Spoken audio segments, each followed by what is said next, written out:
कहानी शुरू होती है यन सियून से, जो एक बेहद होशियार लड़का जिसकी जिंदगी का सिर्फ एक ही फोकस है पढ़ाई। इसी वजह से उसका कोई खास दोस्त नहीं है। दूसरी ओर है उसका क्लासमेट योंग बिन, जो खुद भी पढ़ाई में काफी तेज है, लेकिन उसकी सोशल लाइफ बहुत एक्टिव है, दोस्तों के साथ मस्ती पार्टी और फाइट। मगर पढ़ाई में वो सियून का मुकाबला नहीं कर पाता। और तो और योंग बिन कभी स्कूल का बदमाश भी रह चुका है। कमजोरों को तंग करना उसकी पुरानी आदत है। एक दिन उसकी नजर सियून पर पड़ती है। उसे लगता है कि सियून तो सीधा साधा है, उसका मजाक उड़ाना आसान होगा। लेकिन सियून वो लड़का नहीं है जो किसी के सामने झुक जाए। उल्टा वह योंगबिन की आंखों में आंखें डालकर कहता है, जरा संभल कर। ये बात योंगबिन को चुभ जाती है और वह गुस्से में सियून को मारने ही वाला होता है कि तभी मैदान में एंट्री होती है बेसबॉल टीम की। वे एक लड़के सू हो को ढूंढ रहे होते हैं क्योंकि उनके कप्तान की गर्लफ्रेंड को सू हो में दिलचस्पी हो गई थी। कप्तान आरोप लगाता है कि सू हो ने उससे फ्लर्ट किया, लेकिन सू हो बिल्कुल टशन में जवाब देता है, वो खुद मेरे पीछे पड़ी है। इतना सुनते ही कप्तान भड़क जाता है, लेकिन सू हो का जवाब सिर्फ शब्दों में नहीं, एक्शन में होता है। वह अकेले ही पूरी टीम की धुलाई कर देता है, जैसे वह कोई फिल्मी हीरो हो। लड़ाई खत्म होने के बाद वह सियून की गिरी हुई चीजें उठाकर उससे माफी मांगता है। इतना टफ और फिर भी इतना शालीन। आगे पता चलता है कि सियून के पापा एक बेहतरीन एथलीट थे और उसकी माँ बहुत बुद्धिमान थी, लेकिन दोनों का तलाक हो चुका है। सियून अब अपने पापा के साथ रहता है और अपनी माँ को गर्व महसूस कराने के लिए जी जान से पढ़ाई करता है। अगले दिन वह स्कूल जल्दी पहुंचता है और देखता है कि सू हो वहीं सो रहा है। उस दिन पीटी क्लास होती है और तभी योंगबिन सियून की यूनिफॉर्म उठाकर डस्टबिन में फेंक देता है, जिसकी वजह से सियून को क्लास की ड्रेस में ही दौड़ना पड़ता है। यहीं से शुरू होती है उसकी असली परेशानी। योंगबिन और उसके दोस्त सियून की हालत पर हंसते हैं, लेकिन तभी सू हो फिर से सामने आता है और सबको टोकते हुए कहता है, तुम लोग खुद भी कोई एथलीट नहीं हो। उसकी दमदार बॉडी और एटीट्यूड देखकर कोई भी कुछ कह नहीं पाता। अब सियून को यकीन हो जाता है कि उसकी यूनिफॉर्म इन्हीं लड़कों ने गायब की है। वह सीधे जाकर उनसे कहता है, अब बस बहुत हो गया। लेकिन तभी योंगबिन का एक दोस्त उसका कॉलर पकड़ लेता है और उसे डराने की कोशिश करता है। सियून की खास बात यही है, चाहे हालात कितने भी टेढ़े क्यों न हो, वो अपनी नजरें कभी नहीं झुकाता। सौभाग्य से उसी वक्त एक टीचर आ जाते हैं और मामला शांत हो जाता है। कुछ समय बाद सियून अपने कमरे में पढ़ाई में बिजी होता है कि तभी दरवाजे पर दस्तक होती है। दरवाजा खोलते ही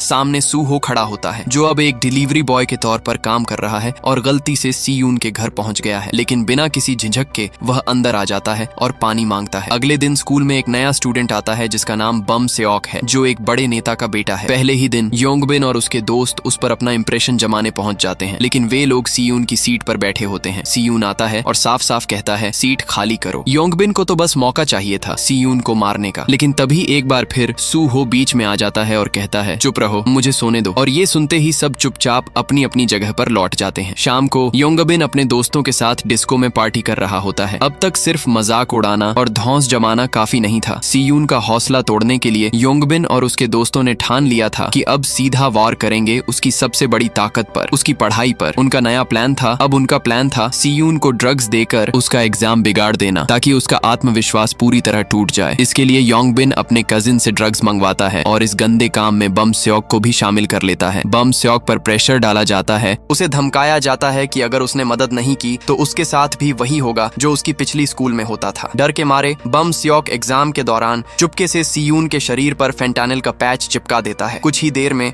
सियून को चक्कर आने लगते हैं, उसकी नजरें धुंधली होने लगती हैं। वह खुद को संभालने की कोशिश करता है, होश में रहने की कोशिश करता है, यहाँ तक कि खुद को झटका देकर जागे रहने की भी कोशिश करता है, लेकिन तब तक बहुत देर हो चुकी होती है। एग्जाम का समय खत्म हो जाता है। जब पेपर खत्म होता है और सियून अपनी आंसर शीट देखता है, उसे सिर्फ एक ही गलती नजर आती है, बस एक, लेकिन वही काफी था। वो अंदर तक हिल जाता है, गुस्से से आग बबूला हो जाता है और सीधे पहुंचता है योंगबिन के पास। और फिर आता है वो धमाकेदार पल। सियून, जो अब तक शांत और पढ़ाकू माना जाता था, अचानक अपना असली रूप दिखाता है। वह योंगबिन की जबरदस्त धुलाई कर देता है, इतनी बुरी कि उसके दोस्त बस खड़े होकर तमाशा देखते रह जाते हैं। तभी सू हो आता है और उसे रोकने की कोशिश करता है, बस कर यार, बहुत हो गया। लेकिन सियून की आंखों में अब भी गुस्से की आग जल रही होती है। वह कहता है, इससे कुछ नहीं सीखा, और अब वो सू हो से भी भिड़ने को तैयार हो जाता है। लेकिन सू हो क्लास का सबसे दमदार फाइटर था, वह बड़ी आसानी से सियून को रोक लेता है। तभी एक टीचर आ जाती है और लड़ाई वहीं खत्म करवा देती है। इस भिड़ंत का नतीजा ये होता है कि योंगबिन की नाक टूट जाती है। उसकी माँ स्कूल पहुंचकर मांग करती है कि सियून को निकाल दिया जाए, लेकिन सियून बड़ी ठंडक से जवाब देता है, मैम, आपका बेटा स्कूल में ड्रग्स लाया है, किसे निकालना चाहिए ये आपको तय करना चाहिए। और फिर वह सबूत सामने रख देता है। ये सुनते ही योंगबिन की माँ चुप हो जाती है और वह समझ जाती है कि मामला उल्टा भी पड़ सकता है, इसलिए वह शिकायत नहीं करती। अगले दिन योंगबिन के दोस्त बदला लेने की सोचते हैं और सियून को स्कूल के बाद लड़ाई के लिए चैलेंज देते हैं, लेकिन सियून शांत रहते हुए कहता है, क्यों इंतजार करना, अभी निपटा लो। लो। सब बाथरूम में जाते हैं, जहाँ सीयून दरवाजा बंद कर देता है, लेकिन इस बार उसका इरादा लड़ने का नहीं था। ये था उसका माइंड गेम। वह ऐसा डर पैदा करता है कि अगली बार कोई भी उसके सामने खड़े होने की हिम्मत न करे। उसकी ये चाल काम कर जाती है और पूरी क्लास में उसकी एक नई इमेज बन जाती है, एक कमजोर मगर बेहद दिमागदार हीरो की। उधर अस्पताल में योंगबिन अपने कजिन को कॉल करता है। अब वह सीयून को सबक सिखाने के लिए उसे हायर करना चाहता है। दूसरी ओर सीयून और सूहो की दोस्ती गहरी होने लगती है। पहले लड़ाई, फिर बातें, और अब दोनों एक दूसरे के साथ ज्यादा वक्त बिताने लगे थे। पूरे स्कूल में अफवाह फैल जाती है कि ये दोनों अब बेस्ट फ्रेंड्स बन चुके हैं। इसी बीच बम सेओक भी सीयून के करीब आना चाहता है, लेकिन सीयून साफ कह देता है, मुझसे दोस्ती की एक्टिंग मत कर। स्कूल से बाहर निकलते वक्त योंगबिन पहले से कुछ गुंडों के साथ सीयून का इंतजार कर रहा होता है। लोग सीयून को उठाकर एक सुनसान जगह पर ले जाते हैं उसे पीटने के लिए। बम सेओक ये सब देख लेता है और बिना समय गंवाए सूहो को बताने भागता है। सूहो पहले तो मना कर देता है, मुझे किसी पंगे में नहीं पड़ना, लेकिन फिर बम सेओक उसे पैसों की पेशकश करता है और सूहो मान जाता है। दोनों तुरंत सीयून की मदद के लिए निकल पड़ते हैं। इस बीच सीयून पर हमला शुरू हो चुका होता है, लेकिन वह इतना समझदार है कि हालात को अपने फेवर में मोड़ने के लिए तुरंत एक स्ट्रेटजी बना लेता है। उसका प्लान काम करने लगा है और वह एक एक करके सबको चकमा देने लगा है। मगर तभी योंगबिन का कजिन, जो सच में बहुत ताकतवर है, फिर से उठ खड़ा होता है और जानलेवा हमला करने के लिए आगे बढ़ता है। अब योंगबिन पूरी तरह बौखला चुका होता है। उसका अगला निशाना है सीयून के हाथ। वह उसके हाथ तोड़ देना चाहता है ताकि वह कभी दोबारा लिख ना सके, पढ़ ना सके। लेकिन तभी जैसे किसी हीरो की एंट्री होती है, सूहो आ जाता है। वह गुस्से में चिल्लाता है, बस बहुत हो गया। लेकिन योंगबिन का कजिन मानने को तैयार नहीं होता। अब बात बन चुकी थी इज्जत की और फिर शुरू होती है एक क्लासिक भिड़ंत। सूहो वर्सेस योंगबिन का कजिन। दोनों ही दमदार फाइटर्स थे, लेकिन सूहो का लेवल ही कुछ और था। उधर बाकी गुंडे अब भी सीयून को बेरहमी से पीट रहे थे, लेकिन तभी बम सेओक भी वहां पहुंच जाता है और सीयून की मदद करता है। जब योंगबिन का कजिन देखता है कि अब सब उसके खिलाफ खड़े हो चुके हैं, तो वह हार मान लेता है और कहता है लड़ाई खत्म, और फिर वहां से चला जाता है योंगबिन को अकेला छोड़कर। सीयून, जो अंदर से बेहद शांत और समझदार है, कहता है अब बहुत हो गया, छोड़ो ये सब और भूल जाओ। लड़ाई खत्म होने के बाद सीयून, सूहो और बम सेओक तीनों अब दोस्त बन चुके थे। सूहो हंसते हुए कहता है, अब जब मेरी वजह से तुम लोग लड़ाई में फंस गए हो तो मेरी नौकरी में भी हाथ बंटाना पड़ेगा। तीनों एक छोटे से स्टोर में काम करते हैं और काम खत्म होने के बाद साथ बैठकर डिनर करते हैं। उसी दौरान बम सेओक शर्मिंदा होकर सीयून से माफी मांगता है और सीयून बिना कोई शिकवा किए उसे माफ कर देता है। फिर आता है एक दिल पिघला देने वाला पल। सूहो अपने हाथों से सीयून को खाना खिलाता है और पहली बार सीयून की जिंदगी में दोस्ती का एहसास पूरी तरह से बस जाता है। लेकिन कहानी में ट्विस्ट अभी बाकी था। वो गुंडे जिन्होंने सीयून को पीटा था, असल में खुद किसी और उससे भी बड़े और खतरनाक माफिया के शिकार थे। उस असली बॉस ने, जिसे सब साइको कहते थे, जानबूझकर अपने ही एक आदमी का हाथ तुड़वा दिया ताकि उसे बहाना मिल जाए और वह मांग सके 15 लाख का हर्जाना। अब सीयून और उसके दोस्तों के लिए ये सिर्फ लड़ाई नहीं रही, ये बन चुकी थी ब्लैकमेलिंग की जंग। अगली सुबह तीनों दोस्त साथ में थोड़ा रिलैक्स करने के लिए मिलते हैं, लेकिन सीयून तो बिना पढ़े रह ही नहीं सकता, इसलिए वह जाने लगा है। तभी सूहो कहता है, चल एक शर्त लगाते हैं, देखते हैं कौन बेहतर है। शर्त जीतकर सीयून खुशी खुशी घर की ओर निकल पड़ता है, लेकिन रास्ते में उसका सामना होता है उस गुंडे की बहन से जिसने उसे पहले मारा था। वो उसे रोकती है और कहती है, चलो कुछ खा लेते हैं। फिर मुस्कुराकर कहती है, मुझे तो रफ लड़के ही पसंद हैं। सीयून थोड़ा कंफ्यूज हो जाता है, लेकिन वक्त अच्छा बीता है। अगले दिन योंगबिन स्कूल आता है अपना सामान लेने, लेकिन जाने से पहले वह सीयून से कहता है, मेरे साथ पार्किंग तक चलो, मुझे एक बात साफ करनी है। सीयून मान जाता है, लेकिन उसे नहीं पता था कि ये सब एक चाल है। पार्किंग में पहले से ही उस गैंग का बॉस बैठा होता है, वही जिसने पूरा खेल रचा था। वह ठंडे अंदाज में कहता है, तुम लोगों ने योंगबिन को मारा है, अब उसका हर्जाना भरना पड़ेगा 15 लाख। और फिर धमकी देता है, अगर पैसे नहीं मिले तो हालात बहुत खराब हो जाएंगे, कर्ज लेना पड़ेगा, और जब चुका नहीं पाओगे तो जिंदगी भर हमारे लिए काम करना पड़ेगा। यही था उस गैंग का असली तरीका, लोगों को कर्ज के जाल में फंसाकर उनका इस्तेमाल करना। अगले कुछ दिनों तक गैंग के लोग सीयून और उसके दोस्तों का पीछा करते रहते हैं, जिससे सीयून परेशान हो जाता है। वह अपनी नई दोस्त से बात करता है जो उसे पूरे गैंग के सिस्टम के बारे में बताती है। वो कहती है, उस बॉस से उलझना मतलब अपनी बर्बादी को बुलाना। वह उसे समझाती है, अपनी भलाई के लिए पैसे दे दो और इस पागल इंसान से दूर रहो। उधर बम सेओक, जो अब अपने दोस्तों के लिए कुछ भी करने को तैयार है, अपने पापा की घड़ी चुरा लेता है और उसे बेचकर 15 लाख का इंतजाम कर लेता है। लेकिन सवाल ये था,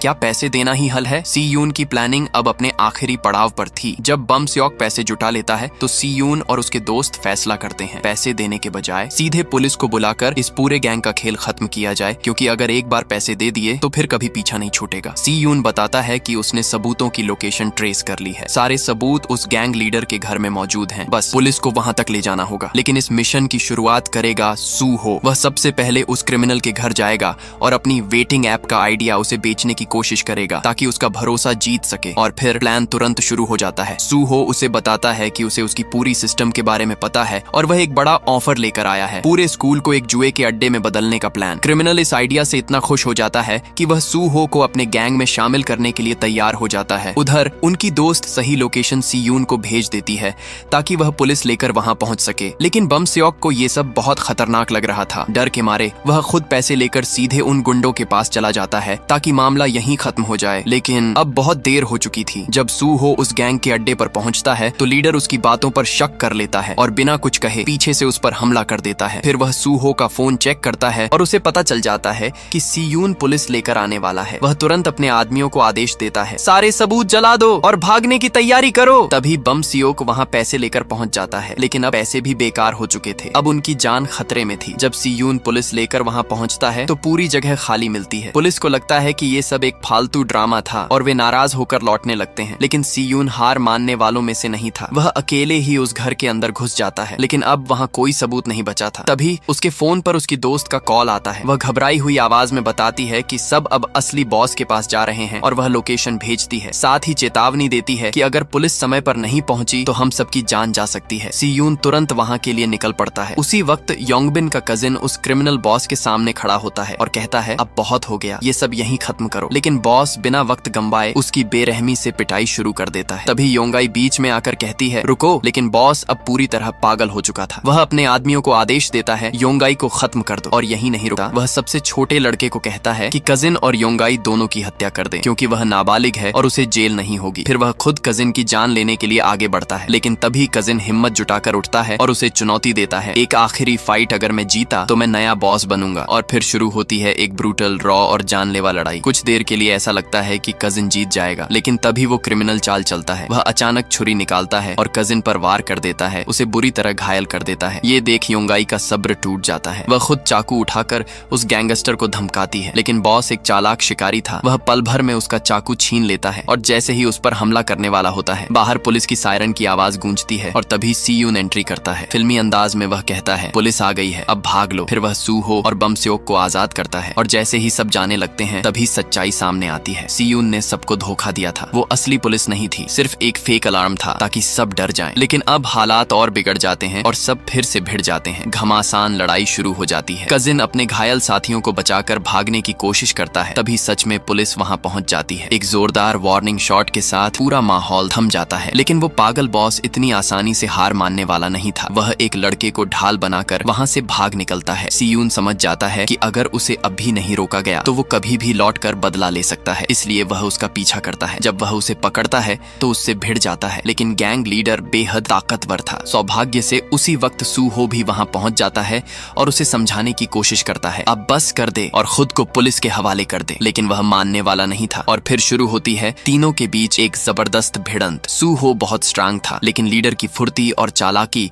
कहीं ज्यादा खतरनाक थी। वो लगभग सूहो को खत्म ही कर देता। लेकिन तभी सीयून फिर से उठता है और दोनों मिलकर उसे जमीन पर गिरा देते हैं। दूसरी ओर कजिन खुद को पुलिस के हवाले कर देता है ताकि उसके बाकी दोस्त बच सकें। सीयून और उसके दोस्त भी पुलिस स्टेशन पहुंचते हैं और अपना बयान देते हैं। लेकिन चौंकाने वाली बात यह होती है कि पुलिस बिना उनके गार्जियन को बुलाए ही उन्हें जाने देती है। शर्त बस इतनी होती है कि वे इस बारे में किसी से कुछ नहीं कहेंगे। ये सब बम सियोक के पिता की वजह से होता है, जो एक बहुत बड़े कांग्रेसी नेता हैं। अपनी राजनीतिक छवि बचाने के लिए उन्होंने पूरे मामले को दबा दिया। फिर कहानी में एक नया मोड़ आता है। बम सियोक उस क्रिमिनल से मिलने जाता है जहां उसका सेक्रेटरी उसे बताता है कि उसके पिता ने बदला लेने का हुक्म दिया है। लेकिन जब सेक्रेटरी उसे सिखाता है कि किसी को कैसे मारा जाता है तो बम सियोक ये सब कर ही नहीं पाता। वह घबराकर कमरे से बाहर निकल जाता है। उधर अस्पताल में सीयून और उसकी दोस्त सूहो से मिलने जाते हैं। सूहो बताता है कि वह अब ठीक है और कल डिस्चार्ज हो जाएगा। तभी वह लड़की मजाक में कहती है कि वह सीयून को डेट कर रही है, इसलिए सूहो को उसे घूरना बंद करना चाहिए। लेकिन सूहो तुरंत साफ कर देता है कि ऐसा कुछ नहीं है। जब सीयून अपने घर पहुंचता है तो वहां कोई नहीं होता, इसलिए वह फिर से अस्पताल लौट जाता है और सूहो व बाकी दोस्तों के लिए खाना लेकर सूहो थोड़ा घबरा जाता है और हंसते हुए कहता है, तू मुझे डरा रहा है भाई, कोई इतना अच्छा कैसे हो सकता है। सीयून बस हल्की सी मुस्कान दे देता है। लेकिन इस सब के बीच बम सियोक की हालत दिन ब दिन बदतर होती जा रही थी। उसे बेरहमी से पीटा जा रहा था, क्योंकि सच्चाई ये थी कि वह कांग्रेसी नेता उसका असली पिता था ही नहीं। उसने तो सिर्फ अपनी पॉलिटिकल इमेज के लिए उसे गोद लिया था और अब उसके साथ जानवरों से भी बदतर सलूक कर रहा था। अगले दिन स्कूल में बम सियोक की पॉपुलैरिटी अचानक बढ़ जाती है, क्योंकि अब सबको पता था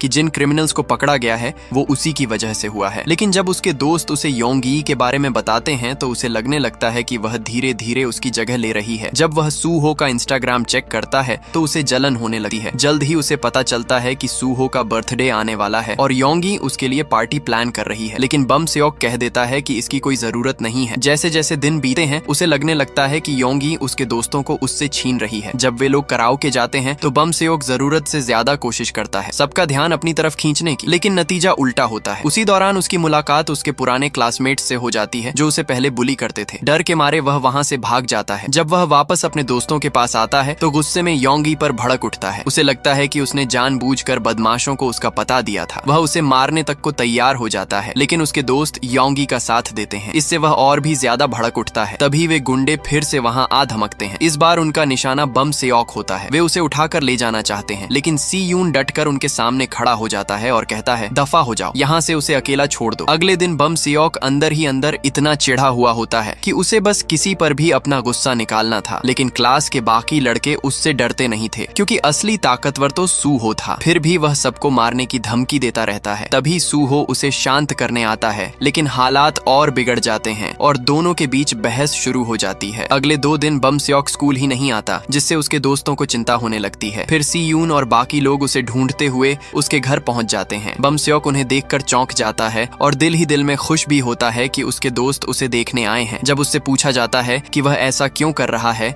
तो बम सेओक टूट जाता है और बताता है कि पिछली स्कूल में उसे बहुत बुरी तरह बुली किया गया था और वह कुछ कर नहीं पाया क्योंकि उसके पिता ने साफ मना किया था कि वह कोई तमाशा न करे। यह सुनकर सूहो उसे कहता है कि वह उन बदमाशों को कॉल करे और वह खुद उनसे माफी दिलवाएगा। जब वे सब कराओके में मिलते हैं तो पहले तो वे माफी मांगने से मना कर देते हैं और उल्टा उसे फिर से धमकाने लगते हैं। लेकिन तभी सूहो सामने आता है और उन्हें मजबूर करता है कि बम सेओक से माफी मांगे। पर बम सेओक को सिर्फ माफी नहीं चाहिए थी, उसे बदला चाहिए था और वह खुद उन्हें मारना चाहता था। लेकिन सी यून और बाकी दोस्त उसे समझाते हैं कि यह सब हद से बाहर जा रहा है। बम सेओक अब पूरी तरह बेकाबू हो चुका था। सूहो उसे कमरे से बाहर खींच ले जाता है जहां दोनों के बीच जोरदार बहस होती है। बम सेओक गुस्से में कहता है कि हम कभी दोस्त थे ही नहीं और फिर सूहो को पैसे ऑफर करता है कि वह उन बदमाशों को पीटे। ये सुनते ही सूहो का गुस्सा फूट पड़ता है और वह उस पर हमला कर देता है। बीच बचाव के लिए सी यून को आना पड़ता है। इसके बाद बम सेओक वहां से अकेले चला जाता है। थोड़ी देर बाद उसकी पुरानी स्कूल के गुंडे उसका पीछा करने लगते हैं, लेकिन इस बार किस्मत उसके साथ होती है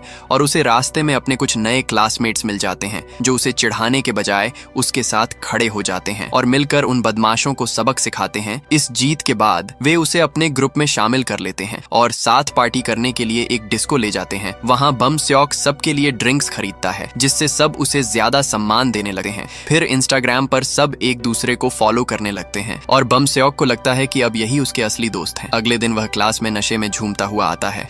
जब सी यून उससे पूछता है कि क्या हुआ तो वह उसे इग्नोर करता है और अपने नए दोस्तों के साथ चला जाता है। बाद में सी यून और सूहो उसे टोकते हैं, लेकिन बम सेओक कहता है कि उन्होंने कभी उसे दोस्त नहीं माना, इसीलिए अब वह भी उन्हें दोस्त नहीं मानेगा। फिर वह एक और पार्टी में चला जाता है जहां उसकी मुलाकात योंगबिन से होती है, जो अब कहता है कि वे दोस्त बन सकते हैं क्योंकि अब उनका एक कॉमन दुश्मन है। उधर सी यून स्कूल से बाहर निकल रहा होता है जब उसका भाई उसे पकड़ता है और अपने साथ काम पर ले जाता है ताकि दोनों साथ में वक्त बिता सकें। सी यून को चिंता होती है कि बम सेओक के नए दोस्त उसका फायदा उठा रहे हैं, लेकिन सूहो कहता है कि असल में बम सेओक ही उन लोगों का इस्तेमाल कर रहा है ताकि वह खुद को पॉपुलर महसूस कर सके। अगले दिन बम सेओक अपनी सीट भी बदल लेता है। सी यून उसके नए दोस्तों को धमकाता है कि अगर उन्होंने उसका फायदा उठाया तो अच्छा नहीं होगा, लेकिन सूहो कहता है कि तू किसी की मदद नहीं कर सकता जो खुद मदद नहीं चाहता। फिर दोपहर में नए बदमाश कैंटीन की लाइन में घुसने की कोशिश करते हैं। सूहो सबको लाइन में लगने को कहता है और सब उसकी बात मान भी लेते हैं सिवाय बम सेओक के। उसे लगता है कि वह सबसे ऊपर है। सूहो के पास कोई और चारा नहीं बचता और वह उसे एक झापड़ मार देता है। यह देखकर बम सेओक बदला लेने की ठान लेता है, लेकिन सच्चाई यह थी कि वह अंदर से अब भी बहुत कमजोर था और उसे पता था कि वह सूहो का सामना नहीं कर सकता। इसलिए बम सेओक और उसके दोस्त एक प्लान बनाते हैं। वे योंगबिन के एक दोस्त को हायर करते हैं जो जल्द ही प्रोफेशनल फाइटर बनने वाला था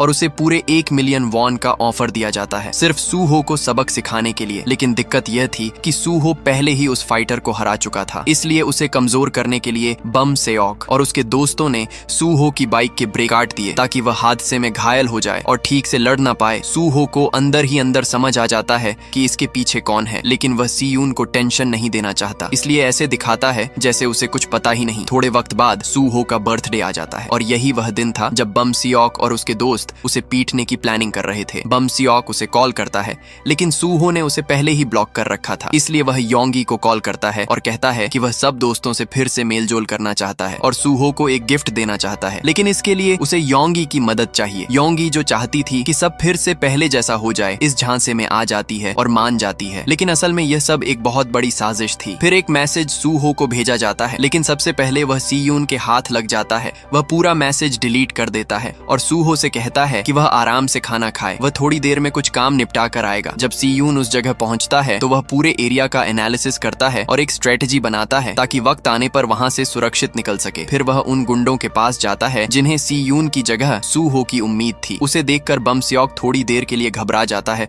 और कहता है कि वह वापस चला जाए, लेकिन योंगबिन अब किसी भी हालत में सीयून को छोड़ना नहीं चाहता था। सीयून अचानक दौड़ना शुरू कर देता है और अपनी बनाई हुई स्ट्रेटजी से कई बदमाशों से बच निकलता है, लेकिन आखिर में उनके नंबर ज्यादा होते हैं। फिर भी वह अपने दिमाग और हिम्मत से कई लोगों को हरा देता है। तभी वहाँ वह फाइटर आ जाता है जिसके आते ही सब उसके पीछे छुप जाते हैं। वह सच में बहुत ताकतवर था और सीयून को बड़ी आसानी से जमीन पर गिरा देता है। जब योंगबिन उसे मारने के लिए आगे बढ़ता है तो बम सेओक उसे रोकता है और कहता है कि इसका उससे कोई लेना देना नहीं है, लेकिन उसका नया दोस्त उल्टा उसे ही कहता है कि अब उसे एक साइड चुननी पड़ेगी और बम सेओक चुपचाप खड़ा रह जाता है और सबके सामने सीयून को पिटा हुआ देखता है। इस भयानक मारपीट के दौरान योंगी पुलिस को कॉल कर देती है और पुलिस आते ही सारे गुंडे वहां से भाग जाते हैं। जब सीयून होश में आता है तो वह बुरी तरह घायल होता है और योंगी पुलिस को पूरी सच्चाई बताने लगती है, लेकिन सीयून उसे रोक देता है और कहता है कि वह कुछ न कहे। फिर वह खुद बम सेओक को कॉल करता है और कहता है कि वह उसे पुलिस के हवाले नहीं करेगा, लेकिन अब यह सब यहीं खत्म होना चाहिए। अगले दिन सीयून के पिता उससे उसकी चोटों के बारे में पूछते हैं तो वह झूठ बोल देता है कि वह सीढ़ियों से गिर गया था। उसका पिता बहुत परेशान हो जाता है और कहता है कि वह उसे किसी दूसरी स्कूल में ट्रांसफर कर देगा। उधर सूहो को चिंता होने लगी है क्योंकि स्कूल का सबसे होशियार लड़का सीयून 2 दिन से स्कूल नहीं आया था। वह सीयून के घर पहुंचता है लेकिन दरवाजा कोई नहीं खोलता और उसकी चिंता और बढ़ जाती है। अगले दिन सूहो बम सेओक के दोस्तों से कहता है कि उन्हें उसकी बाइक की मरम्मत का खर्च देना होगा। डर के मारे वे सब मान जाते हैं। फिर सूहो उन सबको पकड़कर जोरदार तरीके से मारता है ताकि वे सच उगल दें। जब उसे सब कुछ पता चलता है तो वह सीधा योंगी के पास जाता है और पूछता है कि सीयून किस अस्पताल में है। योंगी बताती है कि उसे डिस्चार्ज कर दिया गया है और साथ ही चेतावनी देती है कि वह कोई बेवकूफी न करे क्योंकि सीयून ने यह सब इसलिए सहा ताकि कोई और लड़ाई न हो। इसके बाद सूहो अपने दोस्त सीयून के घर पहुंचता है जहां सीयून ऐसे पेश आता है जैसे कुछ हुआ ही नहीं, लेकिन सूहो अपने दोस्त से अलविदा कहने आया था क्योंकि उसने तय कर लिया था कि वह रात को उन गुंडों से लड़ेगा। दूसरी तरफ बम सेओक उससे बात करता है और कहता है कि वह उसे वही देगा जो वह हमेशा से चाहता था। बम सेओक तुरंत अपने फाइटर को कॉल करता है और कहता है कि समय आ गया है सूहो को खत्म करने का। उसी वक्त योंगी सीयून को कॉल करती है और बताती है कि सूहो को सब कुछ पता चल चुका है और वह बहुत परेशान है क्योंकि न तो वह काम पर गया और न ही उसका फोन उठा रहा है। यह सुनते ही सीयून अपनी पढ़ाई छोड़कर अपने दोस्त की तलाश में निकल पड़ता है। उधर सूहो और बम सेओक आमने सामने होते हैं। सूहो उससे माफी मांगता है और कहता है कि वह नहीं चाहता था कि उसके शब्दों से उसे दुख पहुंचे और साथ ही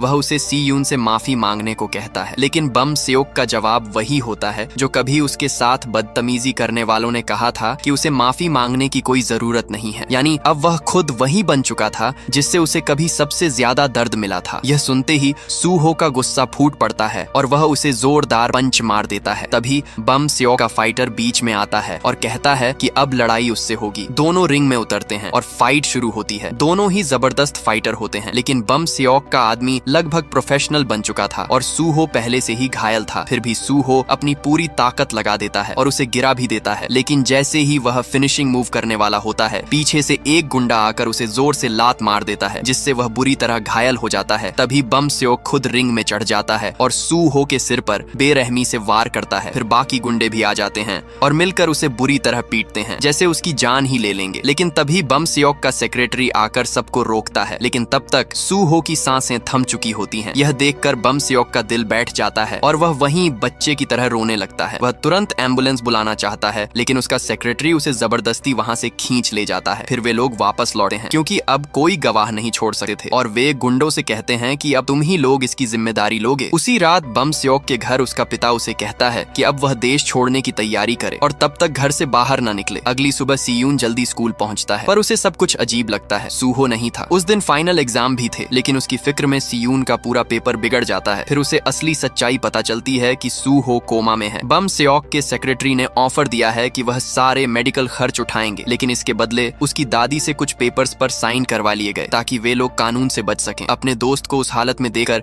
सीयून खुद को बहुत दोषी मानता है और पूरा दिन उसके पास बैठा रहता है। योंगी उसे समझाती है कि अब घर जाओ क्योंकि अभी और एग्जाम बाकी हैं। लेकिन अब सीयून के लिए पढ़ाई का कोई मतलब नहीं बचा था। अब उसके दिमाग में सिर्फ एक चीज थी, बदला। अगले दिन वह सीधा योंगबिन के स्कूल पहुंचता है और उस पर हमला कर देता है। फिर उसे धमकाकर पूछता है कि वह फाइटर कहाँ है जिसने सूहो को मारा। योंगबिन डर के मारे सब कुछ बता देता है और यहाँ तक कि वह वीडियो भी दिखा देता है जिसमें सूहो की बेरहमी से पिटाई हो रही थी। उसी वक्त योंग-ई बम स्योक के घर पहुंचती है और उसे कायर कहती है, लेकिन बम स्योक उल्टा उसे ही दोष देने लगता है कि अगर वह उनके बीच नहीं आती तो कुछ भी नहीं होता। इधर सीयून उस जिम में पहुंचता है जहां वह फाइटर ट्रेनिंग करता था। सीयून उस फाइटर पर पीछे से अटैक करने की कोशिश करता है, लेकिन फाइटर के रिफ्लेक्स बहुत तेज होते हैं और वह उसका वार आसानी से रोक देता है और कहता है कि तू मेरे लिए बहुत कमजोर है, घर जा। लेकिन सीयून आज कुछ और ही ठान कर आया था। वह अपने भाई से सीखी हुई तकनीक इस्तेमाल करता है। शुरुआत में फाइटर भारी पड़ता है, लेकिन सीयून अपनी बुद्धि से हर बार नया तरीका निकालता है और आखिरकार उसे जमीन पर गिरा देता है। अब फाइटर उससे रहम की भीख मांगता है, लेकिन सीयून को रहम नहीं बदला चाहिए था और वह उसका टखना तोड़ देता है, जिससे उसका करियर भी खत्म हो जाता है। उधर स्कूल में बम सेओक का पिता खुद पहुंचा होता है, ये देखने के लिए कि कहीं किसी ने कुछ बताया तो नहीं, लेकिन टीचर्स उसके दबाव में थे और सब कुछ छुपा रहे थे। तभी अचानक एग्जाम के बीच सीयून क्लास में घुसता है, हाथ में फायर एक्सटिंग्विशर और आंखों में गुस्सा, और वह एक एक कर सभी गुंडों को पीट देता है। फिर वह बम सेओक के पास जाकर कहता है कि यह सब तेरी वजह से हुआ है। बम सेओक चुपचाप मान लेता है और कहता है कि हाँ, सब मेरी गलती है, मुझे मार दे। लेकिन सीयून उसे नहीं मारता क्योंकि वह जानता था कि गिल्ट से बड़ी सजा कोई नहीं होती। तभी टीचर्स उसे रोकने आते हैं, लेकिन सीयून गुस्से में शीशा तोड़ देता है और कहता है कि मेरे रास्ते से हट जाओ। अब वह अंदर से पूरी तरह टूट चुका था। वह सीधा सूहो के पास जाता है और थकर वहीं सो जाता है। सपने में सूहो उससे कहता है कि तू सच में पागल हो गया है। सीयून रोते हुए उससे माफी मांगता है और सूहो मुस्कुराकर कहता है कि यह तेरी गलती नहीं है। कुछ समय बाद बम सेओक को देश से बाहर भेज दिया जाता है क्योंकि उसका पिता भी अब उसे अपने पास नहीं रखना चाहता था। योंगी को भी अपने किए पर पछतावा होता है और वह सबकी जिंदगी से दूर हो जाती है। बम सेओक का पिता कोशिश करता है कि सीयून को ही दोषी ठहराकर उसे सुधार गृह भेज दे, लेकिन सीयून के पास वह वीडियो सबूत के तौर पर होता है जिसमें सब रिकॉर्ड था। मजबूरी में उसे पीछे हटना पड़ता है और सीयून को एक नई स्कूल में ट्रांसफर कर दिया जाता है, एक नया शहर और एक नई शुरुआत। लेकिन जिस स्कूल में उसका एडमिशन होता है वह एक आम स्कूल नहीं बल्कि अंडरग्राउंड फाइट क्लब जैसा लगता है। पहले ही दिन वहाँ का माहौल खतरनाक होता है, लेकिन सीयून अब पीछे हटने वालों में से नहीं था। तभी एक स्टूडेंट उससे भिड़ने आ जाता है और सीयून तैयार होकर कहता है, तू चाहता है फाइट तो चल फिर। और यहीं खत्म होती है ये कहानी। याद रखिए, ये तो सिर्फ पहला सीजन था और सीजन 2 का वीडियो बहुत जल्द आने वाला है, इसलिए चैनल को सब्सक्राइब करना और बेल आइकन दबाना मत भूलना और कमेंट करो सीजन 2। तब तक के लिए bye bye, take care, keep